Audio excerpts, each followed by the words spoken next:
Jesus disse: todo ramo que estando em mim que der fruto, eu limpo para que produza mais fruto. Algumas pessoas pensam que dar frutos é apenas dar oferta, dízimos, fazer alguma coisa pelo próximo. Mas essa palavra dar frutos, ela é ampliada muito mais do que qualquer outra coisa na questão de você pensar da seguinte forma: quando você estuda as escrituras, você já está dando fruto, porque você está concentrando a sua mente em aprender algo para frutificar a si mesmo, né, para se auto-edificar e também para ter sabedoria e capacidade para ajudar no conhecimento de outras pessoas. Então isso também é dar frutos. É por isso que há uma luta muito grande para que a igreja não funcione mais dentro de templos. Se levantou nessa época uma galera que diz que nós somos o templo do Espírito Santo, que não tem necessidade de ter igreja, né? Não tem necessidade de ter paredes. É lógico que a igreja viveria sem ter as paredes, mas as paredes não representam nada. O que está representado como de suma importância são os cristãos se permanecerem unidos. Porque quando você não tem uma ordem eclesiástica, né, vira uma bagunça. Quando você não tem um pastor para você dar obediência, vai acontecer de pessoas pregarem o que quer, né? Quando Paulo escreve cartas, quando João escreve cartas e ele diz que um cara chamado Diótrefes, acho que se eu não me engano esse nome, não deixavam as cartas chegarem até a igreja. Então, quando João mandava os missionários para lá, esse homem ele não recebia esses missionários e acabava com as cartas de João. Naquela época era mais difícil de se conduzir uma igreja porque não tinha esses meios de comunicação que nós temos hoje. Então João estava ameaçando ir lá. E você sabe que um servo de Deus, quando vai, a palavra é poderosa, né? Chegar lá, da morte até o inferno para cima, né? O que pode acontecer ali na hora é o cara cair durinho no chão e ainda se perder para a vida eterna. Porque ele não está se voltando contra somente as ordenanças de João, mas também as ordenanças de Deus. Porque João está incumbido numa missão divina. Então não se brinca com esse tipo de coisa. Então a união da igreja sempre existiu. Ou você acha que eles se reuniam onde? Nas praias? Poderia ser. Mas sempre houve ordem eclesiástica, sempre houve obediência da igreja a esses queridos irmãos que andaram com Cristo, né?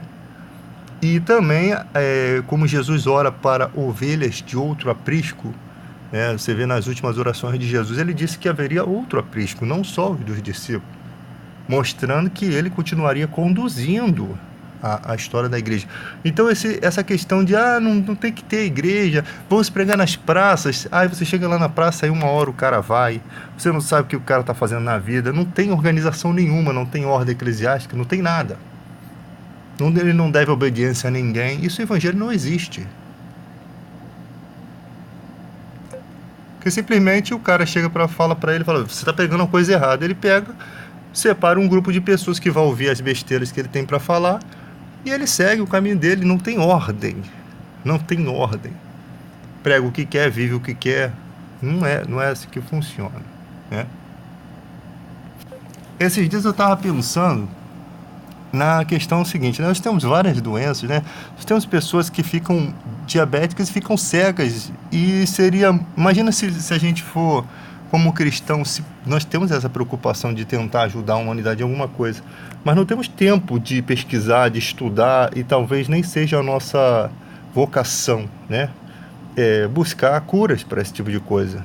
Bem que gostaríamos. Mas a gente se esquece que a gente tem um poder que às vezes a gente não desfruta, que é o poder do nome de Jesus, né? O poder de mergulhar na palavra de Deus de tal forma que se possa gerar coisas boas, grandes benefícios para a humanidade. Você vê quando Pedro fala para aquele homem na porta formosa: eu não tenho ouro nem prata, mas o que eu tenho te dou. Em nome de Jesus, levanta. Pedro demonstra ali que não se beneficiava financeiramente da fé, mesmo tendo o poder. Hoje em dia se beneficiam financeiramente da fé e não tem o poder. É totalmente o inverso. Quem tem o poder não necessita de tantos bens materiais. Se quer bens materiais, trabalha e conquista com o seu próprio suor, né? Não tem essa necessidade. Se a igreja dá uma vida boa a um pastor, esse pastor tem que merecer muito, ele tem que ter muita comunhão com Deus, ele tem que ter ajudado muito e ele tem que pregar a verdade. Porque tem gente sendo beneficiado pelo evangelho e passou a vida toda pregando mentiras para os outros. Passou a vida toda explorando a fé das pessoas. Eu gostava, um cara que me admirava muito era o Billy Graham. O Billy Graham, ele só tem uma coisa, ele só tem uma coisa que a gente é diferente em certo pensamento aqui. O Billy Graham não é chamado para confrontar heresias. Nós sabemos que o corpo tem muitos membros. O Billy Graham só pregava sobre o amor de Deus. E isso já era o suficiente para fazer as pessoas se arrependerem. Então tem pessoas que têm essa virtude de pregar somente sobre o amor de Deus. É como se fosse uma visão poética da Bíblia. É você levar a pessoa ao arrependimento através do amor. Mas nós temos outros problemas do Evangelho, que também é enfrentar as falsas doutrinas. Então cada pessoa tem o seu chamado. Um planta, outro rega, e Deus dá o crescimento. Cada um tem uma função no corpo de Cristo. Eu gostaria de ser como Billy Graham, pregar somente o amor de Deus, falar somente do amor. Mas é difícil, porque você vê as heresias surgindo. E eu sei que o amor de Deus já resolve, mas tem gente presa a essas heresias, sendo massacradas, pensando, porque o que eu vejo hoje em dia eles usam muito a culpa da pessoa. A pessoa pega e é obrigada a fazer uma oferta, e ela fica assim: se eu não fizer, eu estou negligenciando a fé, eu vou estar ruim com Deus. E tem pessoas que não se perdoam, mesmo a Bíblia dizendo que ela está perdoada. Eu acho que eu não estou conseguindo prosperar porque eu fiz alguma coisa de errado. Ou então eu ainda estou pagando pelo aquilo que eu fiz de errado. Então você vê que não tem nada a ver com o Evangelho. O Evangelho é libertador. Foi para a liberdade que Cristo nos libertou. Se eu confesso meus pecados e o deixo, eu alcanço misericórdia. Isso está escrito. Então eu não posso ficar martelando no meu coração que Deus não está fazendo algo por mim, porque pelo simples fato de que eu estou dando a oferta que eu prometi, isso na mente deles lá, mas eu não estou fazendo, eu estou pagando ainda pelo erro. É assim que as pessoas pensam. É uma confusão na mente que acaba atrapalhando a fé da pessoa. E é por isso que é muito importante descentralizar a obra do anticristo, porque são vários anticristos que tem no mundo. Desde o momento que ele não deixa Cristo brilhar no seu coração, ele é um anticristo. Ele não deixa a palavra verdadeira, pura, imaculada, brilhar no teu coração. Ele está fazendo um papel anticristo. Ele está impedindo dos bens de Deus chegarem na sua vida. O pior é que nessa altura do campeonato, qualquer milagre que Deus fizer na sua vida vai estar acreditando, vai estar fazendo você acreditar mais ainda nesses falsos profetas. Então por isso que Deus não vai fazer. Porque se Deus fizer, você vai continuar, você vai querer mais e vai continuar achando que esses caras aí são realmente homens de Deus que estão te conduzindo pelo caminho da verdade. Então são pessoas que estão presas. Elas não são capazes de olhar para as Escrituras e deixar essa afinidade por gente que não presta.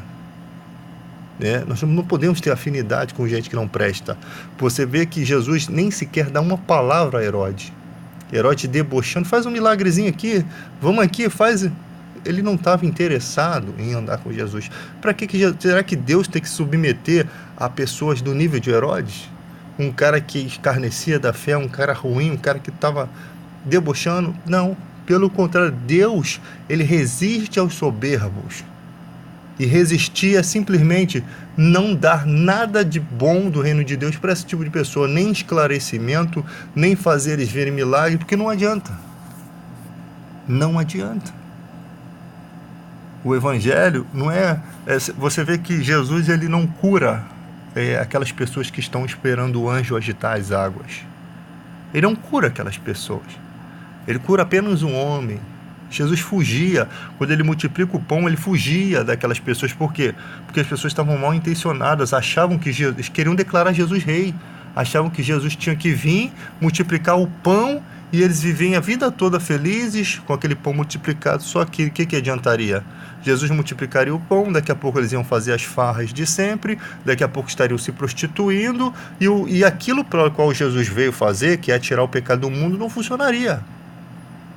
Então, quando Jesus te chama, ele mostra para você que você vai ter lutas, que você vai ter adversidades, que o diabo vai tentar roubar a semente do seu coração, como está lá na parábola do semeador, né? Satanás procura roubar essa semente que é semeada. Então, há um processo até a sua conversão, e sempre o mal vai lutar para tirar de você aquilo que Deus te deu. O Espírito Santo. Se ele não pode te dar, se ele não pode tirar o Espírito Santo de você, ele vai fazer com que você não usufrua dos benefícios do Espírito Santo, da comunhão que você tem que ter com o Espírito Santo. Então o diabo ele rouba, mata e destrói, rouba momentos, rouba ações, rouba gestos, rouba a sua adoração. Ele faz de tudo para te destruir, não só nessa vida aqui, mas também destruir o seu relacionamento com Deus. E ele se beneficia das nossas fraquezas humanas. Né? Até uma oração que você faz rápida, sem pensar, sabe aquela oração que parece que o The Flash está passando na tua frente, assim, que você nem lembra o que você falou. Até isso o mal está roubando da sua mente. Até isso você mesmo está deixando sua mente cauterizar, achando que Deus vai ouvir a oração do The Flash. Oração, quando Jesus disse, tranque-se no seu quarto e fale a Deus, somente você e o Pai. É aquela oração sincera daquele filho pródigo, quando estava lá no fundo do poço. Ele reconhece que pecou contra o Pai e pecou diante de Deus. Ele realmente está profundamente disposto a mudar as circunstâncias. Se você não está disposto a mudar as circunstâncias, não tem espaço para Deus. Não tem espaço no seu coração para a entrada de Jesus Cristo. Eis que estou à porta e bato. Se alguém abrir, entrarei e ceiarei com ele. É bom ceiar com Jesus. É bom estar com Jesus. Mas se você não abre a porta do coração, ele não pode entrar. O coração está fechado. Tem gente que acha que está com o coração aberto, mas o coração está fechado. Muito fechado. Mas ela acredita, ela passa a viver pelas emoções. Ela já não consegue reconhecer que ela está trancada para a voz de Deus. E isso é muito perigoso, porque, como a Bíblia diz, é melhor ser quente ou frio do que ser morno. Em qualquer das duas situações, quente ou frio, você está muito frio, você sabe da necessidade de se aquecer. Você está quente, você sabe que está bem. Agora, você morno, é aquela situação que você está descansando, relaxando, né? Está folgando com o pecado e achando que está tudo bem. Está morno, está tranquilo. Não é assim que funciona. É hora da gente abrir o coração. Isso daqui é uma mensagem para o cristão verdadeiro. Porque no mundo, o cara vai ouvir isso aqui, essa mensagem. Acabou a mensagem, olha, a mensagem foi maravilhosa. Depois ele vai botar a roupa dele de final de semana e vai beber, encher a cara, vai pra balada. Só que ele não sabe que o diabo tá também ali, só observando, sondando, tentando destruir a vida dele. Imagina como é que deve ser a luta entre os anjos e os demônios ali, hein? Os demônios tentando ceifar e Deus já deixou a ordem para os anjos proteger. Mas, né? Às vezes acontece algumas coisas pro cara abrir o olho. É muito complicado. Quando você está no mundo, no pecado, você tem coragem de fazer coisas que se você tivesse com Deus, você não teria coragem de fazer, porque você sabe os riscos, né? Então você tem uma coragem muito grande no momento errado, né? Enquanto você, com Deus, que deveria ser mais corajoso, você não bota a sua vida em risco à toa, você analisa as coisas com... Você vê o preço das coisas, essas coisas que às vezes não vale a pena, discussões às vezes não vale a pena, né? Bater boca, querer mostrar a sua razão, é cansativo, oprime, te deixa chateado, né? Às vezes você deixa de fazer as coisas que você gosta para estar batendo boca, para estar discutindo, para estar querendo mostrar a sua razão. Ah, eu ganhei, eu argumentei. E se explodam tudo isso. Argumentos, não importa, palavras o vento leva, momentos, tudo isso daí passa. A única coisa que não passa é o amor, né? E esse amor que nós deveríamos estar vivendo hoje com Jesus Cristo. Estar acordando, grato a Deus pela nossa vida, pela nossa família, cada dia mais grato a Deus, entoando louvores, o nosso interior, a cada dia expressando ações de graça por meio de adoração a Deus, né? Louvando por amor. Tem uma música do Geraldo Guimarães, né? Que ele fala assim, que eu queria viver naquela época em que o homem te buscava, te adorava só por prazer.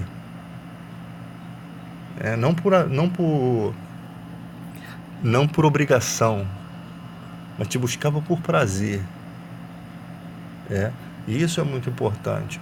Hoje em dia você tem pessoas aí, grandes pregadores, com uma mensagem maravilhosa. Depois ele parece que pega aquela mensagem, embrulha assim num pacote e joga tudo no lixo, porque ele começa a pedir dinheiro. Ou seja, todo aquele brilho, toda aquela beleza, ela morre. Esse mundo é assim, é como se você plantasse uma flor e as pessoas vissem aquela flor crescendo, bonito, aquela imagem maravilhosa, e depois viesse um cara e pisasse em cima. Mas pisasse mesmo com o sapato cheio de bosta, assim. E fosse uma coisa terrível, porque é isso que esses caras fazem.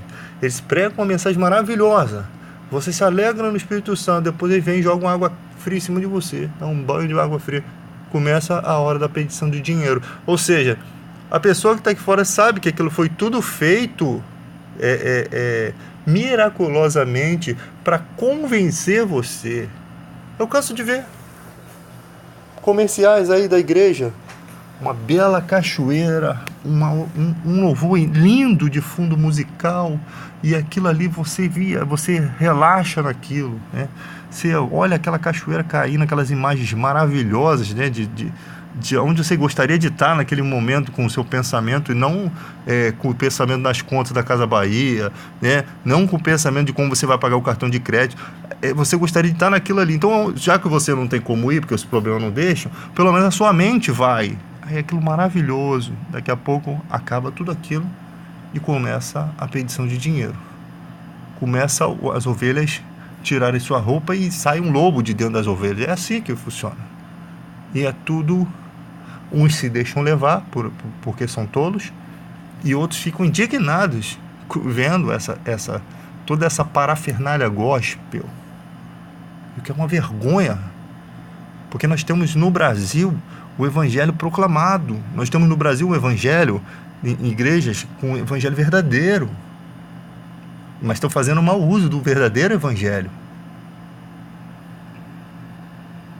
Muitas religiões gostariam de ter esse verdadeiro evangelho, não para se aproveitar, mas para viver a fé. Enquanto esse povo tem a palavra sagrada de Deus, e ele não faz o que é certo para que ela permaneça sagrada.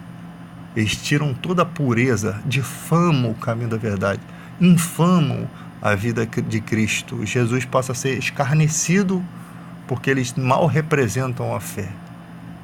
Não estou falando nem do cara que comete erros na vida, não. Estou falando de caras que pegam a palavra de Deus e esmigalham ela como se ela não fosse nada. Ela passa a não representar nada. E essa falta de sinceridade das pessoas é o que afasta muita gente da igreja. É o que afasta cristãos da igreja, que faz cristãos saírem do evangelho e ir para outro canto. E pessoas que nem sequer colocam um pé na igreja, porque não vê bem algum, não vê nada de bom ali, com razão muitas vezes. Um rio não pode dar água doce e amarga ao mesmo tempo. Uma árvore não pode dar frutos ruins sendo boa e nem frutos bons sendo ruim. Jesus está mostrando claramente. E ele diz que o mercenário não tem cuidado das ovelhas. Ele é mercenário. Ele, quando vê o lobo vindo, ele foge, ele é canalha. A vida das ovelhas não tem importância para ele. Por quê? Porque ele só se aproveitou das ovelhas. Enquanto ele podia ganhar algum dinheiro, ele protegia. Mas quando chegou ao ponto dele defender com a própria vida as suas ovelhas, ele foge. Ele não vai arriscar a vida dele. Ele não está ali pelas ovelhas. Ele está por ele. Exatamente assim, tem muitos pregadores que estão na igreja por ele, pela família dele, porque a igreja sustenta ele. Ele não está pelas ovelhas. E aí, como é que você vai sentar do lado de uma pessoa que está enferma e chorar com ela, se você não sente o sofrimento dela, se você não sente a dor dela? Você realmente não se importa com ela. Como é que você vai ver a pessoa sem um entendimento bíblico e você vai perder tempo ali discutindo, tentando mostrar para ela o caminho da verdade, destronizando todas as heresias que tem na mente dela, perdendo tempo, se desgastando se você não a ama, se você não tem amor ao evangelho, se você não se preocupa.